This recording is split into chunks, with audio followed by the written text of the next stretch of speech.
Bom, gente, eu resolvi falar sobre isso porque a gente vê tanta, com licença da palavra, tanta bestalice na internet. Tanta gente falando coisa que não entende, que não sabe, falando mal do homem, porque o enterro do homem foi assim. E eu li uma mensagem, a menina dizendo assim, os povos inventam cada coisa, só falando, gente, não toque no que vocês não conhecem. E outra coisa, inventar não, minha filha, entendeu? Nós que inventamos aqui, porque essa tradição vem de muito tempo atrás, gente, entendeu? E no judaísmo, né? Primeiro, aliás, as pessoas falam judaísmo, né? Judeus, mas eu costumo realmente falar hebreu. Mas vamos assim, no judaísmo, primeiro, após o falecimento, o corpo é levado para o cemitério e alguns momentos antes, o corpo passa pela tará, que é a purificação. As roupas são retiradas, depois o corpo é lavado, tá? E secado e colocado acho que o nome é tarrifim, que a gente conhece como mortalha, que é uma roupa simples, tanto para mulheres como para os homens. Depois o corpo é colocado no caixão simples e enterrado, tá? Aqui no Brasil, por causa da vigilância sanitária. Mas você lembra como foi feito com o mestre? Ele foi para o sepulcro, entendeu? Maria o lavou e cobriu ele com um lençol e ele ficou lá no sepulcro. Vamos ver aqui em Yahanan, né, que a gente conhece por João. João, vamos ver aqui, capítulo 19. Vou ler aqui, né? Vocês vão ler junto comigo, que a palavra fala sobre isso, tá? Aqui, ó, João 19, versículo 38, né? Depois disto, Yahussef, José da Arimateia, que era Talmidi, tá? Talmidi, discípulo de Yahushua, embora oculto por meio dos Yahudim, tá? Ou seja, judeus. Bom, aqui tem judeus, mas Yahudim significa povo de Yah, tá? Então, por conta dos judeus, rogou a Pilatos que lhe permitisse tirar o corpo de Yahushua. Pilatos lhe permitiu, então foi e o tirou. E Nicodemos, aquele que anteriormente viera ter com Yahushua, né, de noite, foi também levando cerca de 100 libras de uma mistura de mirra e aloés, entendeu?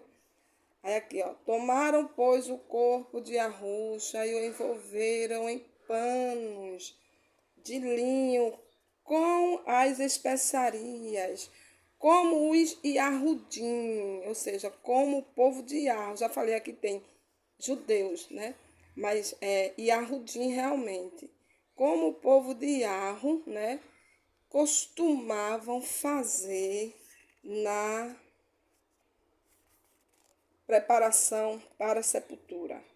Entendeu, gente? E aqui, ó, no lugar onde Yahushua foi crucificado havia um... Não, é só isso aqui mesmo que eu quero ler. Entendeu? Para vocês entenderem, certo? Lembra de Lázaro, né?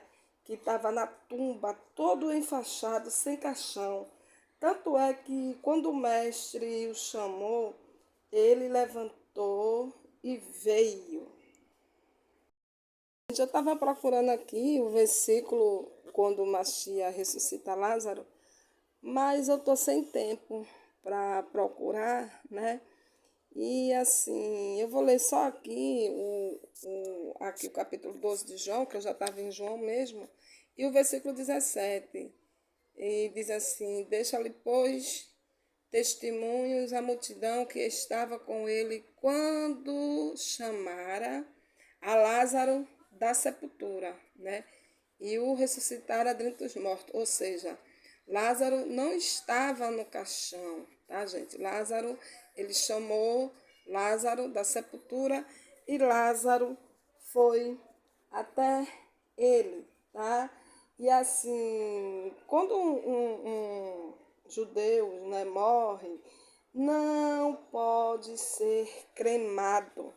Depois eu vou trazer um vídeo só falando o porquê de um corpo não poder ser cremado, tá, gente? E não se pode tocar no corpo falecido. Não pode fazer autópsia, tá?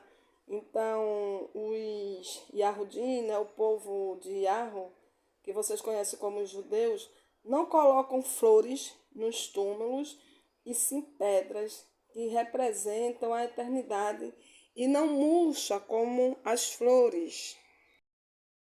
Eu quis mostrar a vocês, tá, gente, na palavra, como é realmente que é enterrado, tá, os judeus, porque as pessoas falam tantas coisas sem saber, tantas coisas que não deve, não consulta a palavra que tem nas mãos, não consulta a Bíblia, não consulta a Torá e fica mexendo, tá entendendo? Onde não deve. E eu mostrei aí para vocês, né, que realmente é assim. Você vê que o mestre foi tirado, né, e Arimateia levou ele para o sepulcro e lá limparam, lavaram com especiaria, né, mirra e algumas outras especiarias, e depois ele foi enrolado no pano. E por mais que Silvio Santos não fosse ortodoxo, mas ele era judeu, ele tinha a linhagem dele, certo? Judaica, ele tinha raiz, tá? Ele tinha raiz. E aproveitando aqui que eu estou falando sobre isso, eu quero deixar a minha homenagem também, porque Silvio Santos foi um grande homem, né? Como os poucos existiram e vão existir, né? E eu lembrei, assim, da minha mãe, porque a minha mãe amava Silvio Santos, né? Quem não assistiu o programa de Silvio Santos, né? Todos nós que hoje somos homens e mulheres adultos, mas na época que a gente era criança, adolescente, mocinha, as mães da gente assistiam e a minha mãe, eu lembro de um dia ela estava assistindo Silvio Santos, eu era mocinha na época, e ela disse assim, ela falou, meu Deus, quando esse homem morrer, vai parar o Brasil, né? E quando foi no sábado, que eu soube da morte dele, eu coloquei na televisão para ver se era verdade.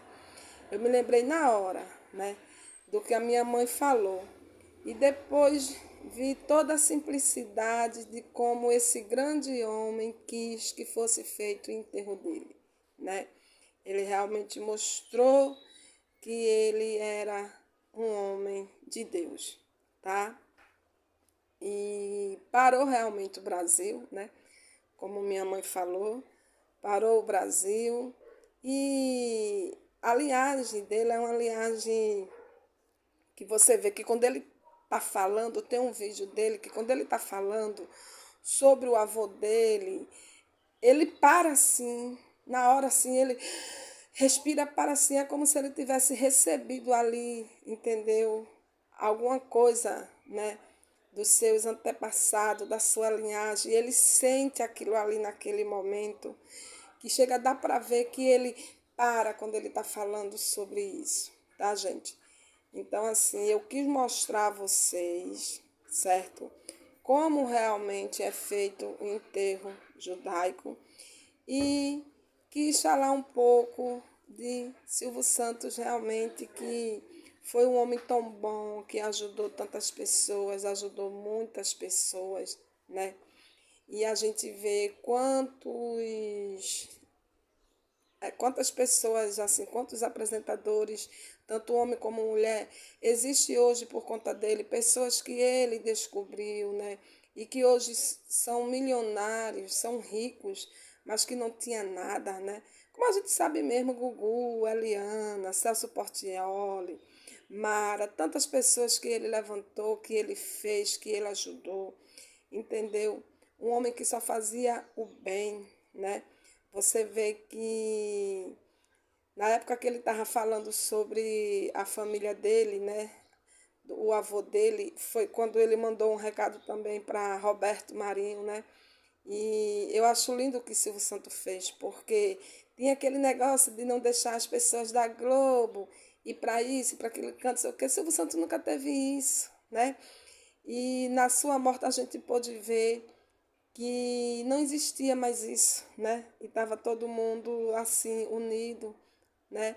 Eu lembro de uma vez que, quando começou o programa de Luciano Huck disse assim, a gente, isso faz muito tempo não, isso foi há pouco tempo agora, viu gente? A gente hoje vai começar o Domingão de uma forma diferente, vamos começar o Domingão do SBT. Por quê?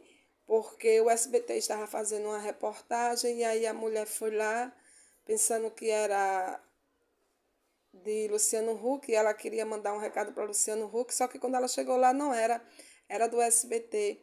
E o repórter foi falar com ela, disse assim, diga, será que ela disse, não, pensei que era o pessoal do Luciano Huck. Aí você vê a humildade do repórter, né? Porque era do SBT, era do Silvio Santos. E o repórter disse assim, não, mas a senhora pode mandar a mensagem que a gente transmite para Luciano Huck. Isso é lindo, gente. E a mulher falou o recado e o SBT transmitiu isso para Luciano Huck e começou o programa de Luciano Huck assim. E aí, né, Silvio Santos foi quebrando, né, aquela coisa que tinha, né? Porque, gente, ó, só uma pessoa realmente com coração bom, né, que faz isso. E não é à toa que ele vem de uma linhagem judaica, né? Não é à toa que ele era assim, gente, porque realmente ele tinha raiz, entendeu? Ele tinha raiz. Esse homem também, ele lutou para vencer e venceu, foi muito perseguido, tentaram atrapalhar ele, tentaram não deixar que ele chegasse onde ele chegou, mas ele chegou. E foi uma trajetória linda, né? A gente assistindo e vendo a vida desse homem, da onde esse homem saiu, aonde ele chegou. Um homem que era camelô, um homem que vendia carteirinha de título, depois foi vender caneta, foi locutor, a trajetória toda. Que história bonita, que exemplo, né, pra gente. Que exemplo, né, esse homem deu de vida, né? E não só na vida financeira, mas na vida conjugal, familiar. O Brasil precisa mais de homens assim, como Silvio Santos, né? De pessoas assim, um homem honrado, né? Um exemplo realmente para nós. E que bom que Silvio Santos era do Brasil. Você vê hoje assim, com a morte dele, a gente para e pensa assim, nossa, não existiria televisão assim se não existisse Silvio Santos, né? O que ia ser da televisão do Brasil se não existisse, se não tivesse existido uma pessoa como Silvio Santos? Silvio Santos, ele era o maior apresentador do mundo, não só do Brasil, né? E todos que vieram depois dele têm ele como referência, tá, gente? Então, fica aqui a minha homenagem a esse grande homem que passou por essa terra, que nos ensinou tantas coisas, né? Não só na vida material, mas na sua vida, né? Na sua trajetória, porque ele realmente foi um exemplo, tá, gente? E eu quis realmente fazer esse vídeo, porque eu vi pessoas falando tanta coisa que não devia, né? Eu quis mostrar na palavra e aproveitei para fazer a minha homenagem a esse grande homem. Eu lembro que quando minha mãe faleceu, porque minha mãe faleceu antes de Silvio Santos, eu dizia assim, nossa, se um dia eu chegar a ver Silvio Santos, eu vou dar um abraço nele, não por mim, mas pela minha mãe. Porque minha mãe amava Silvio Santos, né? Qual mãe, qual avó não amou, né, esse homem? Então, um grande homem, mas você vê a trajetória e você vê a simplicidade dele, né, na sua morte. É aí quando a gente vê que realmente Deus humilha os exaltados, né? E exalta os humilhados. Silvio Santos foi humilhado, mas ele era humilde, né? E chegou aonde chegou pela sua humildade. E que a gente possa ter essa referência, esse exemplo, né? Esse exemplo, que não é um exemplo pequeno, tá, gente? E que o Eterno continue nos abençoando.